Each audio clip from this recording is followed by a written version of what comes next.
We'll get everybody figured out.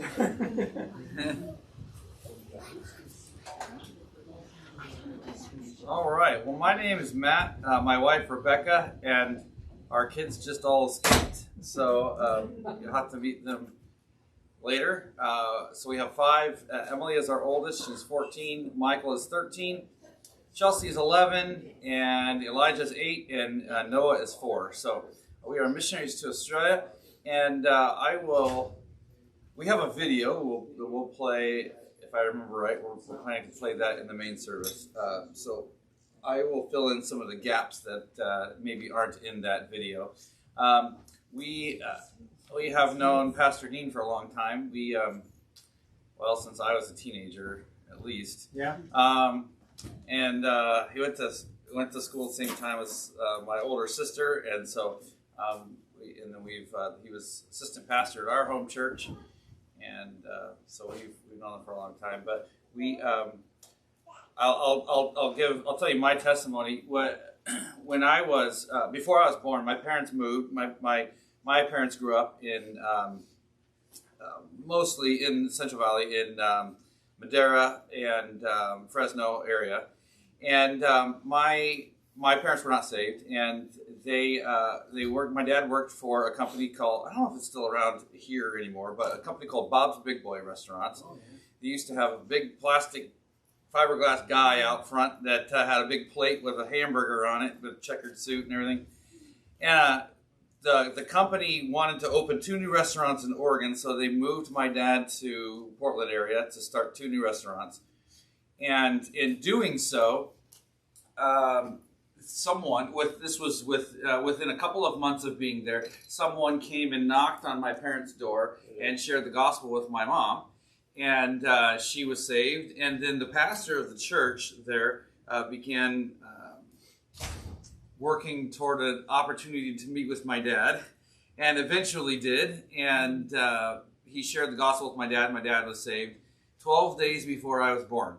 Wow. So my parents were brand new Christians, just trying to figure out what it meant to be Christians. I've actually heard a similar story several times just recently by different missionaries who said somewhat the same thing. They grew up in a brand new Christian home, and parents just trying to figure out what the Bible said and what we're supposed to do. But I had the privilege of being in church ever since I was born. I didn't know anything different. And at 4 years old, on April Fool's Day, on April 1st, my dad had shared with, and this is part of being in church. This is why it's so important. I think people sometimes underestimate the value of having your children in church. There's such a value in them just being in services and in classes, whatever it might be, and hearing the gospel shared in different ways, hearing the stories. And it just came to a point where my dad shared with me that the result of sin, the result of disobedience to God was hell. And when he shared with me about hell, it was that, I think, was the big factor for me. It changed. Even at 4 years old, I think you can begin to, at 4 years old, begin to understand the idea of hell and punishment. I think you definitely understand punishment. Yeah. Now, having had kids, I definitely know that by 4 years old, you definitely understand punishment. And that was very real to me as a 4-year-old, for sure. And so I placed my faith in Christ on April Fool's Day, and when I was 4 years old. And then my dad, not long after, my dad moved us. We moved to Indiana to go to Bible college, and then we moved back to Oregon to plant a church. And so my dad planted a church up in Vancouver, Washington, right across the border, and then took over a brand new church plant in Corvallis, Oregon. And I will say this: in my time growing up as a teenager, especially as a pastor's kid, you have an opportunity to hear all these things. Dad's preaching every single week, multiple times a week. You're in the services. You're not, and we were in a small church plant, so it wasn't like we had all these classes or anything like that. We were all in the services all the time. And so it wasn't that I didn't hear or understand Bible principles, but even growing up, you just get to a point where a pastor made this comment recently, and I like the way he said it, is that he said, you grow up renting your beliefs. And at some point, you have to come to the place where you own them. Yeah. And I just like the way he put that, and that's for sure the way I was as a teenager, understanding in my head what was being taught, but not necessarily fully buying it myself. Not that I disagreed with it, just not. It's easy to see and hear terms like, just words like grace and faith, and just not really fully understand what they mean to me. They're not just words; they mean something to me personally, and what do they mean, and how does it work out in my life? And so, my wife and I were married in 2005, and shortly after that, we in fact, since we've been married, we've spent time in only 2 churches. Her dad is still a pastor in Corvallis, Oregon, and then our home church is the other church we spent more time in, is Westgate Baptist Church. And in between those 2 churches, we just had people that cared enough about us not to, as they say, hit you on the head with the Bible, so trying to tell you what to do, but just cared enough. They showed us with their life, and they taught us, and we had an opportunity to grow in those churches. And as we grew, we started to realize we had to come to a point where we made this our own. What do these things mean? And then you start studying out the things that the Bible says, and what do they practically mean to me in my life. And it came to a point where we realized that, so I was active duty Army. I spent 20 years in the Army, and I had 12 years of active duty, 8 years in the Guard. And during that time, it got to a point where it was pretty comfortable. I mean, the active duty paycheck, especially if you're living off post, is pretty good. And so it was a pretty comfortable life, I would say. And it got to a point for us where the Lord was working on us in terms of submitting to Him, just submitting in general, not submitting to missions, just submitting to whatever God might call us to do, which might be something that I've always not wanted to do. And that's always the biggest fear, especially as an adult Christian. You think, man, the worst thing that God could take me to is probably the thing He wants me to do. The one thing I fear most, where, if He calls me to be a missionary, it's going to be in some place where I have to, I have no running water, and I have to figure out how to make a fire every day, and I can't do that, and so that's our fear.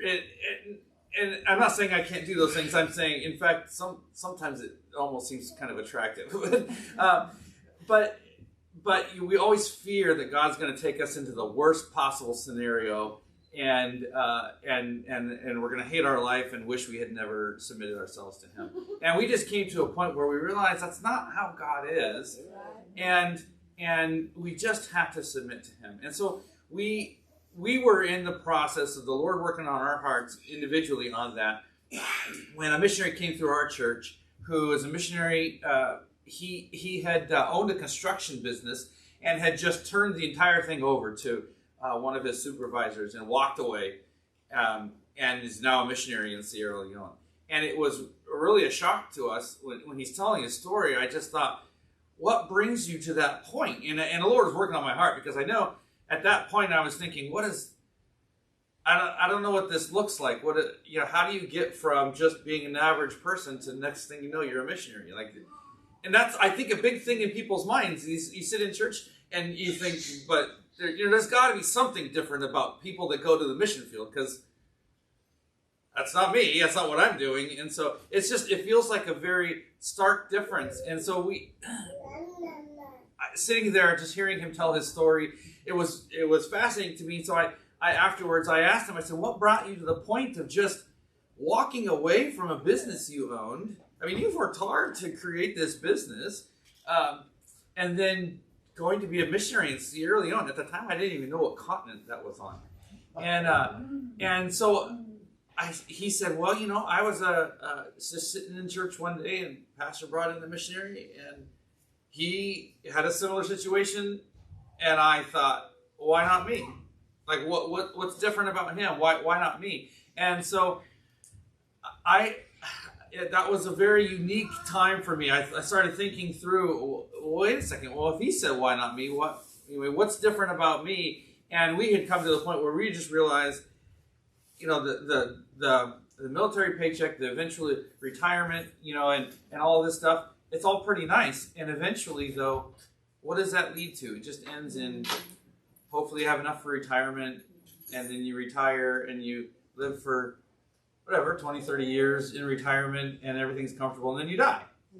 And as a Christian, that shouldn't be a comfortable way to go about it. There are many other things that can be done in retirement. I've talked to so many people who said, no, in retirement I'm busier than I was before. So that's possible too. I'm not saying that. But as we looked at it, we thought, is this what our entire goal is? To just make enough money to make sure that we retire for a long enough time to survive and not run out before we die? I mean, that's not enough, And so the Lord was working on our hearts in that. And so we just came to the point where we just said, Lord, whatever it is you want us to do, if that is missions, just make it clear.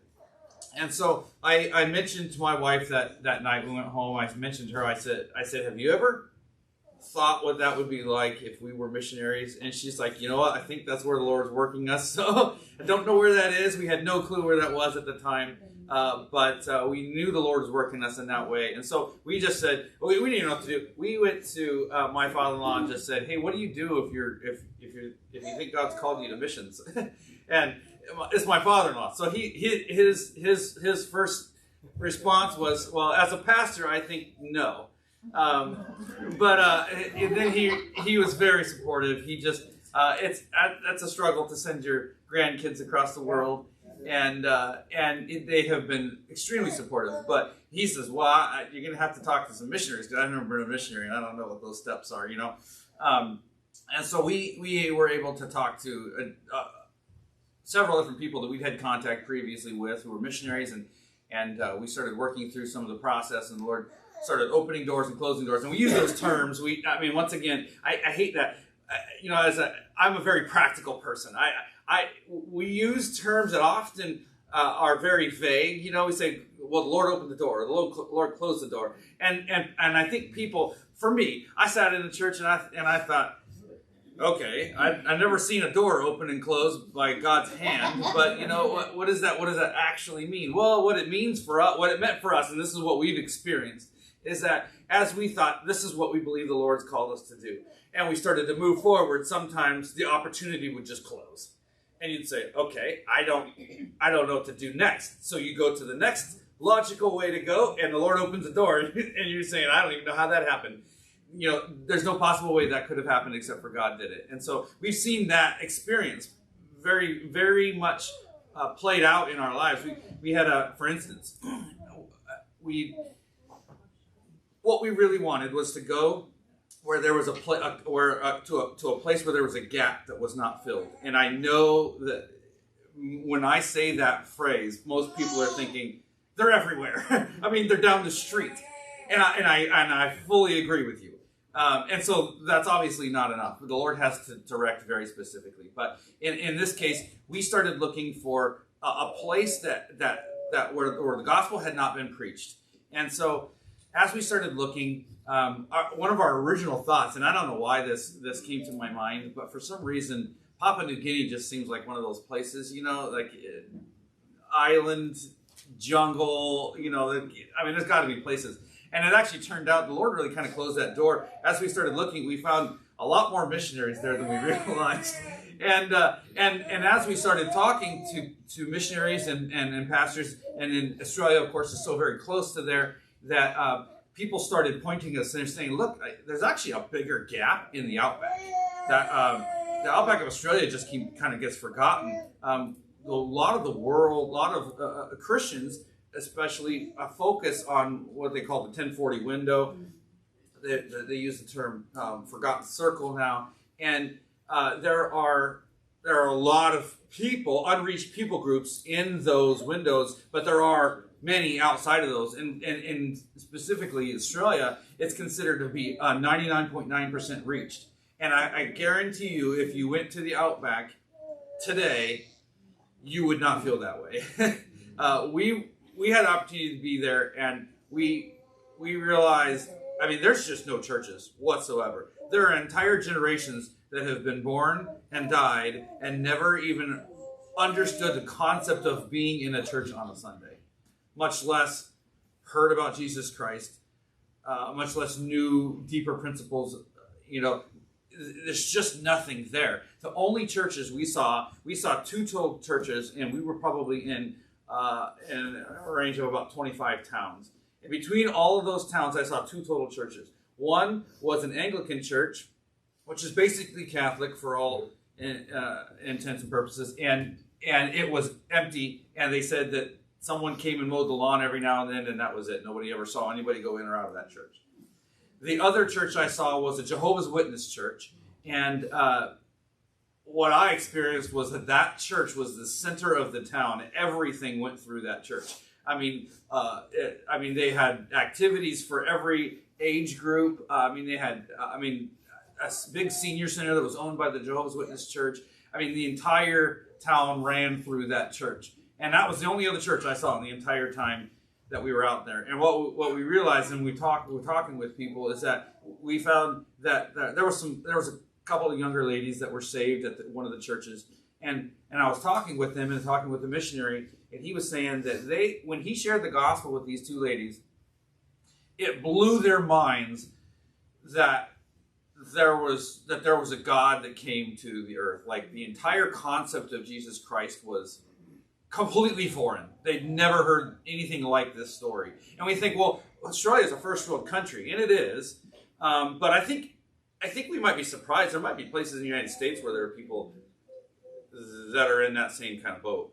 And so there are places all over the world, and that doesn't mean that the United States doesn't need missionaries too. I don't know that we're all that far off of that. But the point is that the Lord really brought us to this ministry. There's a missionary that's been in Australia since 2005, and he's been in the last 5 or 6 years been working toward planting churches in the outback. He's planted one church, turned it over, had 2 other churches kind of handed to him that didn't have pastors, so he's kind of been working with those 2, and then now he's got it just in the last probably 3 weeks, just planted a new church in a town that we went through with him, and it was a place he'd been kind of really burdened about planting a church. And so he's got another church that he's just planted. And so the Lord's really working in his ministry. And it sounds like there might be another missionary that might be coming over eventually as well, a missionary family. And so the Lord really worked for us toward this. And as we were going through the process, a lot of the pastors in Australia said, look, if you're going to go to Australia and you're going to go to the outback, one thing you really should probably look into is getting your pilot's license and seeing if you can get a plane. Well, that's pretty daunting when you don't fly. And I say this a little bit joking, but the only time in the military that I spent in aviation was I say jumping out. Sliding down a rope out of helicopters. So I didn't fly at all, and so I wasn't a pilot. And so I said, well, that's. I don't know if the Lord was going to do that. It's kind of that's a big undertaking. Well, and as I started kind of pursuing that, Missioner Board said, well, if you're going to go to the outback, they're looking back to like Nate Saint, and they're saying, if you're going to fly, you need to be able to maintain your own aircraft as well. And so I said, okay, that means going to 2 years of aviation maintenance school. So we said, well, if the Lord opens the door, another one of those opportunities to test that statement, Well, we ended up, the military ended up paying for all of our aviation maintenance school. The day I started it, I was going to start both the aviation maintenance program and the flight program on the same day. And the day I started it, they closed the pilot program at that school for military. And so the military would no longer pay for it. So it went from costing me nothing to costing me about $95,000. And I said, well, I think that's a closed door. So I just said, we'll go forward with the maintenance. But I can tell you, for 2 years into the maintenance program, and the entire time I was thinking, I'm going to be a mechanic, and I don't even know how to fly the airplane. Right. Like, this is ridiculous. I don't understand what's going on here. It didn't make sense, and it never opened. In fact, it's permanently closed. The VA closed that program at that school. And I don't know all the details as to why, but I know it happened on the very day that I was supposed to have started. So to me, that's a closed door. That's how God works, and He made it very clear that, unfortunately, for all those other people that wanted to fly out of that program, they had to experience this because the Lord needed this to be a closed door. So I don't know how all that works, but in the end, we were finished with aviation maintenance, and now we were at a point where we didn't know what to do next. In fact, Alaska Airlines had asked me if they had really been looking for mechanics at the time, so they said, well, they offered me a lot of money to come work for them, and I said, well, I mean, I'm getting ready to go on deputation, and they said, well, let's just play it by ear. We'll do all the training and go from there. I finished all the training, and I did a couple of weeks of work for them, and it became very clear right away that it just wasn't going to be compatible. And I had some amazing training, worked on some really pretty cool aircraft, and then it was clear we were ready to go on full-time deputation. So we went on full-time deputation in January 2020, and then 3 months later, everything just shut down, and we were like, is this a closed door? Is this God saying, what does this mean? You know, I don't know what this means. And so I had just been in conversation because of Pastor Kane. I had been put in touch with, he texted me one day and he just said, hey, have you ever heard of these guys? And I don't know where you got that from. I still don't know where. Yeah, I don't know. Anyway, so it was a link to a group that basically trains missionaries to be pilots. Their focus is not training pilots. They're looking to help missionaries have another tool. And I said no, and I ended up looking up their website. Well, then everything shut down, and probably about a week before that, I had just called the guy and said, hey, I'm just interested in hearing about you. We ended up spending probably 3 hours on the phone, and then a week later, everything just shut down. Well, he calls me, and he says, hey, my entire schedule just cleared. Do you want to come down and fly? And I said, well, I don't have a schedule anymore either. So we drove down to Alabama, and we spent quite a bit of time with them over the last 2 years now, between our downtime, and we got all of our flight training done through them at probably not even 1% of the cost it would have been to do it. And the Lord is blessed. In fact, it's not only that, they are looking to be a part of the ministry as well. So they want to come to Australia and help, just not even in the aviation piece, just in door knocking, soul winning, just helping with the ministry too. So they've been a huge just overall ministry partner, and a huge help just in. So they have another missionary that's in Brazil that they've worked with. And they're working on getting a plane down to them right now. And they've gone through all the process of getting a plane from the United States into Brazil. And so it's actually supposed to be going sometime this year. But because of that, they have the experience to help us with the same process in Australia. So the Lord has just worked in amazing ways with that, even though at the time it seemed weird that he was closing the door. So we've just experienced a lot of those things that the Lord has sort of just opened doors. We don't have an airplane yet, but once again, through Aero Mission down in Birmingham, there's kind of a weird situation that's gone on there where the FAA has required the airport to remove a bunch of aircraft that are not being flown, and in the process, at least 3 of them have been given to Aero Mission. Wow. And so now they're working on fixing them up, and then there's another one that's sitting there that looks like it might end up being given to them as well, and that's one we want. Wow. And so we'll see if the Lord does it. It's all on him. But that's how it's done. They've done with the other airplanes that they've gotten. They've been just, the Lord has just granted them to them. It's just been amazing. So we'll see what the Lord does. If he wants us to fly, he'll provide the airplane. And so our focus is really just church planting. Obviously, we really try to steer the focus away from the aircraft just because a lot of groups, we talked with MAF, Mission Aviation Fellowship in Australia, and really they're looking for pilots. They're not looking for people to plant churches. They're just looking for pilots. And nothing wrong with what they're doing. It's just that's not what our focus is. Our focus is on church planting. And so we believe the airplane will help us to do that. So it's not an air taxi service that we're running or anything like that. So that's our focus. Does anybody have questions? I know I rambled a bit. Well, actually, if you'll explain that a lot of these small towns in the outback have an airstrip. Okay, so that's another and why piece. that works well for what you're doing. Yeah, so there's a unique thing about Australia. Because of their universal health, they it works a little differently there.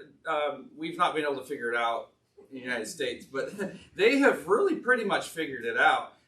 It works quite well. They have a pretty good healthcare system, and the way it's built. While we were there, actually, one of the missionaries' kids wasn't feeling well. I think he had some sort of flu symptoms or something like that. So they called the doctor. You set up an appointment. The doctor comes by on his rounds to your house. They don't want you coming to a doctor's office because that's like an incubator, I guess. Right. And so they say the doctor comes by your house and and then he checks you out and he'll give you some medication or whatever. And so that's what he did. Well, that's the way the process generally works for the entire country. And so the doctor will do his rounds and he'll have a driver that just drives him around. And then the next doctor switches out with him and he does his rounds. They do the same thing in the outback, but the easiest way to move around in the outback is with airplanes. So they have pilots that fly the doctors around to these different outback towns. And so each town will have a little hospital. It'll be a lot like a large hospital in a city, but it'll be identical to it, just a lot smaller. So instead of having, floors and all these rooms, you'll have probably 12 or 15 maybe total rooms in this little hospital. And but it looks the same. You walk in and there's a nursing station and they got all the rooms around, and then the doctor will fly in. He'll come in every, whatever it is, 8 or 10 hours. A doctor will fly in. He'll do his rounds around all the rooms, and then he'll prescribe whatever he needs to prescribe, and he takes off in his airplane. Well, because of this, every little town, even in the outback, has an airstrip that the government maintains for these aircraft. And there's really no regulation, not a lot of regulations around them. It's a lot like the United States where you can pretty much fly wherever you want. And so because of that, we have really good airstrips all over the country, wherever we want to go, that are right there, pretty accessible. So it's sort of a unique situation. It's actually fairly similar to Alaska. We actually spent some time in Alaska, and there's several pilots that the same sort of ministry doing that in Alaska. The difference is obviously the snow, but in Alaska, it's very similar. There are some places that are only accessible in the wintertime, especially by snow machines or whatever. Depending on where you're going, you got to use a different tool depending on the time of the year. And that's actually very similar in Australia. There are times a year. We were actually just talking with a missionary that's on home on furlough. We were just talking with him a few weeks ago, and he was saying one day he was out in an outback town, and he was getting ready to drive back to his home, and in one day they had 48 inches of rain. And I mean, rivers that had been gone for 5 months are now a river again, and you can't get back across. And so it's just a different environment. It's just very, very unique. And so, but the principles end up being a lot the same as Alaska in that that's typically how they get around is by flying, just because of the long distances between towns and such, and it's pretty accessible to do so. So, yes, ma'am.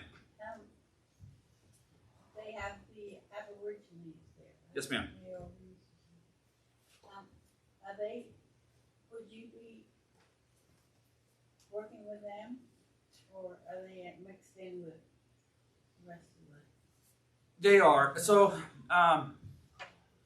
we understand the Native Americans in the West more than people in the East. I talked to a lot of people in the East, and they don't really understand Native Americans and how they've worked. But in we're from Oregon, so there are Indian reservations, and it's very similar in Australia. There are Aboriginal reservations. What happened was they were pushed around similar to the Native Americans, and eventually pushed onto reservations. And then the result of that has been, and you can say there's all kinds of reasons, I'm sure, but the result has been their culture is heavily drinking, a lot of drugs. And we were talking to them. They said it was very uncommon to see a 14 or 15-year-old girl not be pregnant. It's pretty standard, and that's on or off the reservation. The reservations are not quite as restrictive as they are here in the West. In Australia, you can go on them. I don't know about owning property on them, but there's not a lot of restrictions necessarily on the reservations, and a lot of the the Aboriginals don't live on the reservation; they'll live near it. And so one of the towns where Brother Jim, the missionary we're working with, he planted a church in one of those towns where that town is probably 75% Aboriginal. And the church is probably a 50-50 split.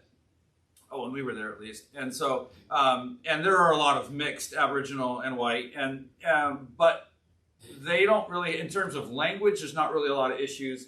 They have to speak English to really do anything. And in fact, one thing we found with the elder Aboriginals, was that they felt like their biggest concern was that English was taking over and that the original tribal languages were all going away because the younger generation didn't really want to learn it. And so, and part of that is there's 275 tribes in Australia, and each one of them speaks a language that they don't necessarily speak to each other. And so they kind of have to have English just to even live. And so the younger generation, typically it's a lot easier to learn one language than two or three or whatever. And so they've sort of just left it. So in terms of language, that won't be much of a barrier. In terms of the Aboriginal percentages in the towns, it's not real high. In the country, it's like 2% total. I think it's about 10% in Northern Territory. We'll be in Queensland, and I think 10% is high. I think you're probably looking at probably 6% maybe of the state is Aboriginal. And they're in tribes of about 200 or 300 people typically. So there's not a huge population of them, and the ones that are there are fairly mixed in with the rest of the population. But like I said, that town is, and in fact, those two ladies I mentioned earlier too, they were in their late 20s, early 30s when they were saved, and they are both mixed, half white, half Aboriginal, and they're from that tribe there. And there's a lady, and when I show our video later, there's a lady that we took a picture with. She's wearing a very bright red dress, and she's the chief of that tribe. Her husband had been the chief, and he passed away. She's now the chief, and there's definitely some barriers in working with them, not language necessarily, but spiritual barriers that they face. But we'll be working with them as much as in the areas that they are. Yes, ma'am. You said spiritual barriers. What's their religion? Is it spiritism-ish, yes. Right here or whatever? Or? It's very much like Native American. So animism and a lot of what's it called? Ancestor worship. So the missionary, he said to me, he says, go ask her if she's saved. And I knew he was setting me up for something, and so I said, do you believe you're going to heaven when you die? And she said, yes. And I said, I'm just curious, what is it that your faith is in? And she said, well, I believe it's Jesus Christ and Him alone. I said, well, I don't know what He set me up for then. I mean, this seems right. And she did not miss a beat. She says, and I believe the stars and the moon and the sun are helping me too. And it's like, okay, that's what He set me up for. Because she is very, I think, characteristic of the others, that they struggle to leave that behind. One of the things, and I think I remember Pastor Dean mentioning this at one point, but one of the things that we've talked with some different missionaries in different places around the world that you deal with when you're dealing with ancestor worship, one of the things that they struggle with is that if you were to come to a point where you're to say that whatever the relationship was with my ancestors, if they're not in heaven right now because they did not believe in Jesus Christ, then that means the only way for me to become a Christian and to go to heaven is to then abandon them completely, which means that they are not in heaven. I will not see them because they did not believe in Jesus Christ. So that's a big barrier for them to just say, all of my ancestors are in hell. That I think that's a real struggle. And I think that probably would be for most people. Yeah. And so anyway, it's just getting past that, figuring out how to say, well, look, you have to make your own decision. They made their own decision. And we all have the moment where we have to make our decision. And so how you work through that is very unique, I think. But Brother Jim's actually had a lot of experience with that now. And so it's sort of just learning how to work with them on that. Does that answer that? What time are we done? 40. Okay. 40. You got about 15. So explain. Oh, go ahead. Kurt. Well, I would just go about and ask. Just don't ask him anything about aviation. Oh, well, that's what I was going to do. So you do have a airframe and power plant license? Yes, sir. Yep. I need more experience working on airplanes. I need more experience flying airplanes too. Can you get him into the United hangar, Kurt? Yes. So you mentioned Soul Winning, and so you guys are I'm assuming, just going door to door, building relationships with people, and how's the wildlife there? Does it impact that in any way, or is Queensland big enough to? It's a big state. It's 2.5 times the size of Texas, so it's a big state. It's, in fact, if it was its own country, the state of Queensland would be the 15th largest country in the world. And it's not the largest state in Australia. The largest state is Western Australia, and it's just about double the size of Alaska. And so there's only 7 total states in the entire country, and it's almost the same size. It's almost identical size to the United States without Alaska as a country. So they're big states, except for Tasmania and Victoria, 2 little states. So the wildlife in terms of kangaroos, they're everywhere. I actually checked this out because I was curious. In the United States, they say that there's about 24 million deer, right? So about 24 million deer in the United States. There's 350 or so million people, right? In Australia, there's about 26 million people and 46 million kangaroos. So nearly double the number of kangaroos in Australia as there are deer in the United States, and we see them everywhere.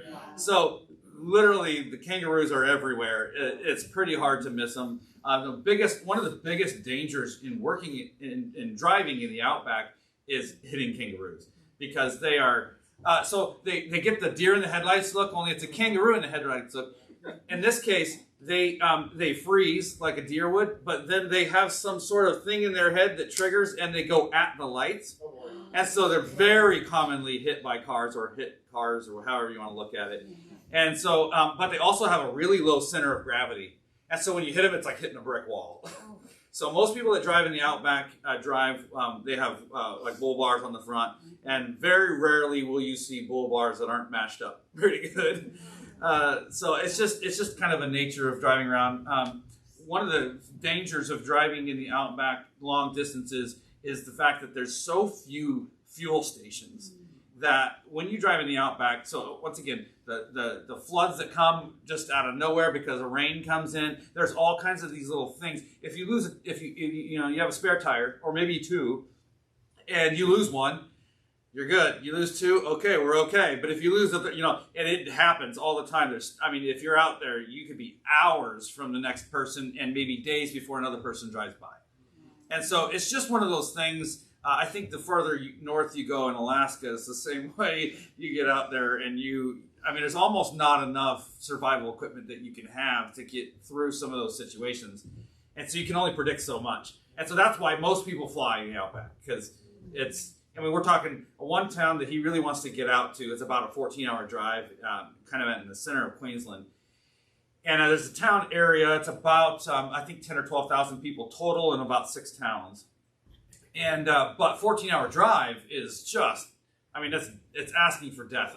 That's such a long drive, and you're talking about so few fuel stations in the middle, and if you don't time them all just right and know where they are, all this kind of stuff. Whereas it's a 2-hour flight, and you get there. Now you don't have a car, so there's that piece to it. You got to figure all that stuff out, but still,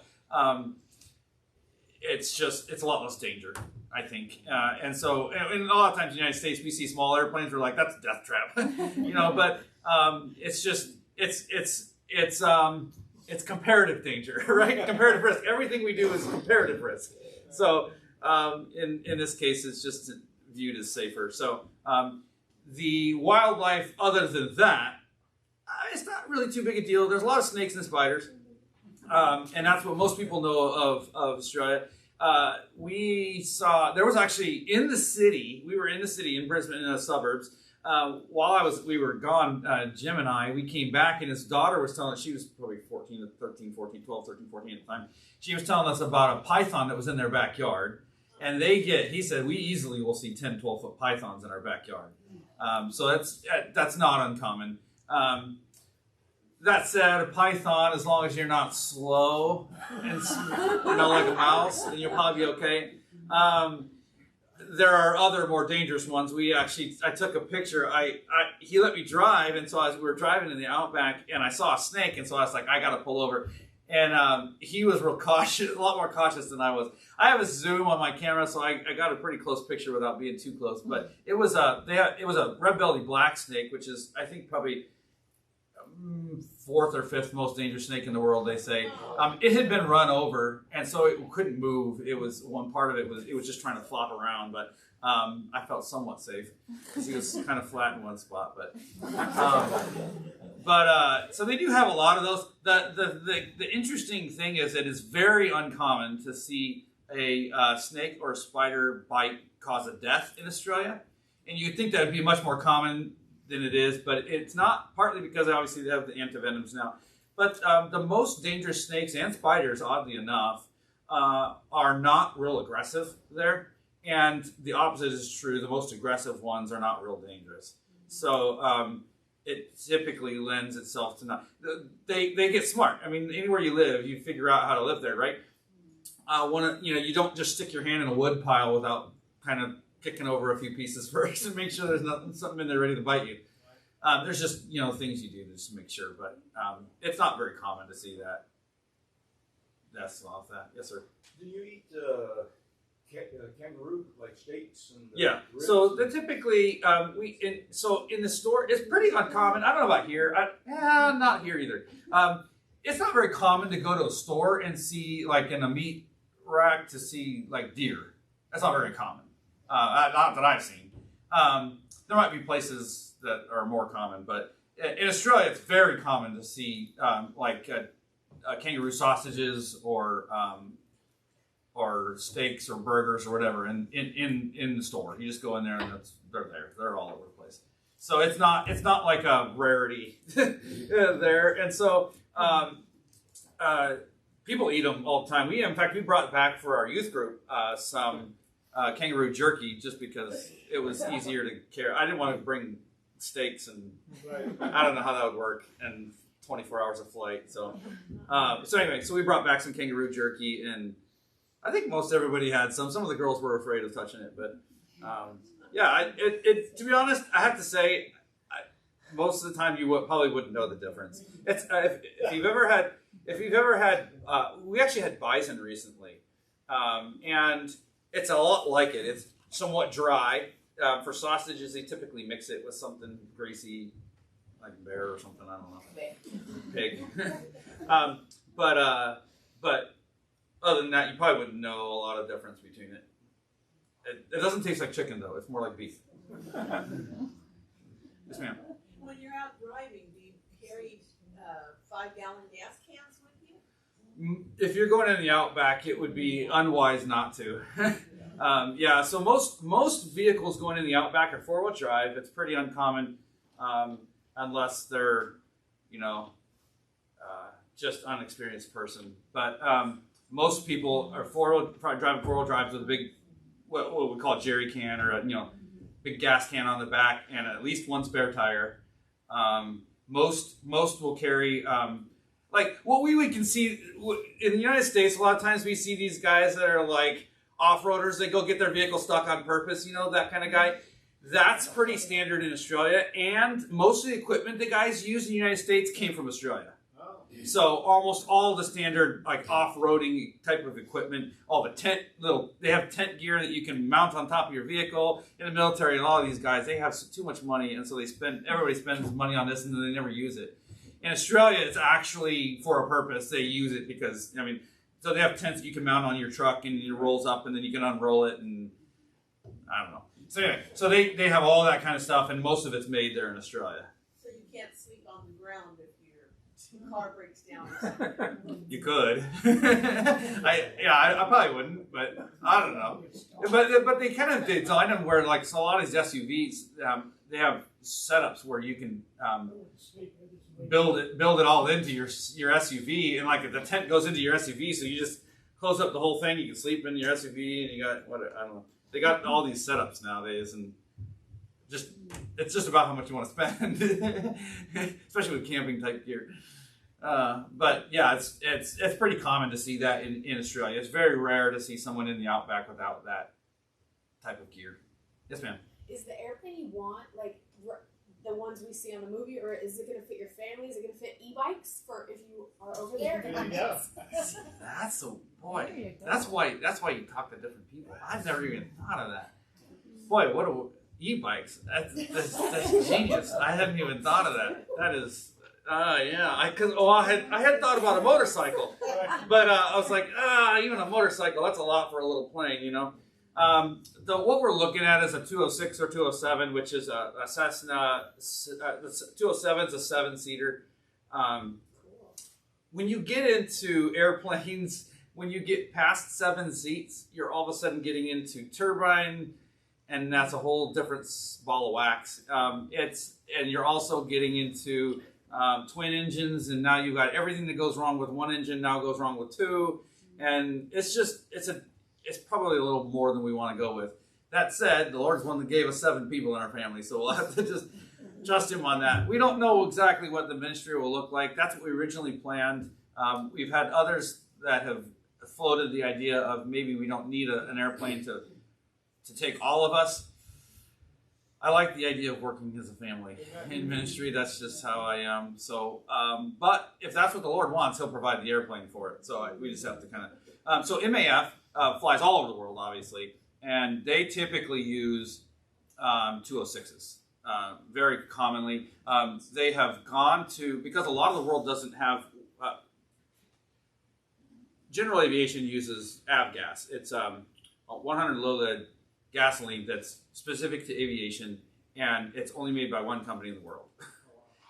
So it's not as common in other places. So then you end up with, a lot of places in the world, especially in places like Africa, have kerosene or diesel or jet fuel. You can fly that stuff anywhere. So a jet engine would be fine.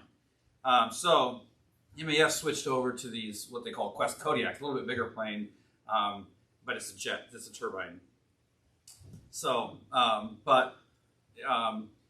unless God grants me $2.5 million to buy one of those, and the flight time in it till it's safe, we just don't see that turbine really is the way to go. So we'll probably just stick with something that's 7 seats or so, and figure it out. So, Yeah. that's our plan. Last question. He's got one more question. One more question. I got a little one. Okay, Sheila, go ahead. Okay. What side of the road do you drive on? Oh, that's the easy one. Yeah, it is the right side of the road. Actually, I'll tell you this. Before we went, I was a little concerned about this because driving on the left side of the road, right side of the car, I had been driving since I was 15. When you do it all the same, just switch that one day. You get off a plane and all of a sudden there's the rental car, and so I was a little concerned about it. So I ended up going. I bought and actually I downloaded it for free. They have this game where it's like a truck driver game, but it's set in England. And so you're driving on the right side of this truck. And so I played that a little bit. And I'm like, okay. It actually scared me a little bit more because I was like, maybe this isn't good. And then I found out when I got there, it wasn't that big of a deal. So we are used to all the lines that, especially around turns that, you have the dotted line around an intersection or whatever. All you got to do is look for those. And I don't usually look for them because I know what I'm doing, But when I went to Australia, I looked at them every single time because I need to know which way I'm turning. And it's very easy, especially when in neighborhoods where the lines go away, the middle line is, then all of a sudden you find yourself on the right side and you're like, oh, wait, that's not good. I got to be over here. So the driver is on the right side of the car, Correct. and the car is on the left side of the road. Yep. Okay. So that the driver's still on the inside, Right. next to the other cars. So, yeah, it's definitely unique. So, yep. Good. All right.